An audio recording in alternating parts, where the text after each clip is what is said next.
കേരള സർക്കാരിന്റെ വികസനോന്മുഖ നിലപാടിനെ അന്താരാഷ്ട്ര സമൂഹം ഇതാ കയ്യയച്ച് സഹായിക്കും, വേദിയിലേക്ക് ആളുകൾ ഇടിച്ചു കയറും, ഗൗരവപൂർണമായ സംഭാഷണങ്ങൾ നടക്കും, ഇതൊക്കെയായിരുന്നു അവകാശവാദങ്ങൾ.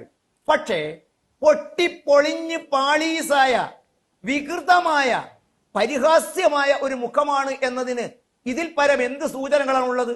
വർത്തമാനകാല കേരളത്തിലെ കമ്മ്യൂണിസ്റ്റ് പാർട്ടി മുഖ്യമന്ത്രിയുടെ ആഹ്വാനം കേട്ട് ലക്ഷക്കണക്കിന് അയ്യപ്പ ഭക്തന്മാരും ആഗോള കമ്മ്യൂണിസ്റ്റ് തൽപരരായ ബുദ്ധിജീവി സമൂഹവും മാർക്സിസ്റ്റ് പാർട്ടിക്കൊപ്പം ചലിക്കുന്ന വിഭാഗവും എന്തുകൊണ്ട് ഇതിൽ നിന്നും പിന്നിട്ടു നിന്നു?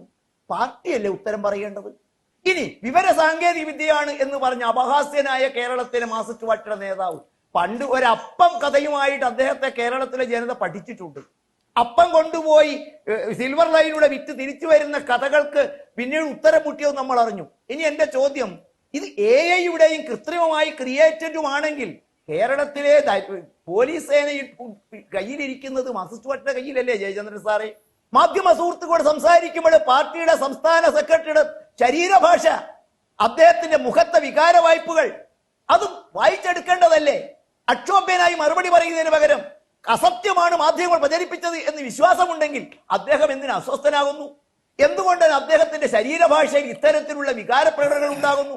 എന്തുകൊണ്ട് ഉത്തരം കൃത്യമായി പൂർത്തിയാക്കുന്നതിന് മുമ്പേ അദ്ദേഹം പിന്തിരിഞ്ഞ് നടക്കുന്നു? 623 പേര് പങ്കെടുത്ത പമ്പയിലെ സംഗമത്തിൽ ഈ ടോയ്ലറ്റ് ആയിരുന്നു റാഷിദ് അവിടെ ഉപയോഗിച്ചത്.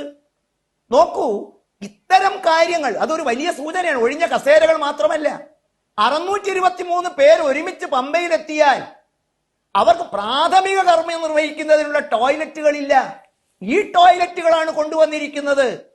നോക്കൂ, ഇത്തരത്തിൽ 7 കോടി രൂപ ചെലവഴിച്ച് മാമാങ്കം നടത്തുന്നവർ 623-ൽ 7 കോടി ചെലവാക്കിയവർക്ക് മനുഷ്യന്റെ പ്രാഥമിക കർമ്മം നിർവഹിക്കാനുള്ള സംവിധാനം പോലും ഒരുക്കാൻ ഞങ്ങൾക്ക് കഴിഞ്ഞില്ല 7 വർഷത്തിനിടയിൽ എന്നതിന്റെ തുറന്ന് സമ്മതിക്കലല്ലേ റാഷിദ്? ഇത്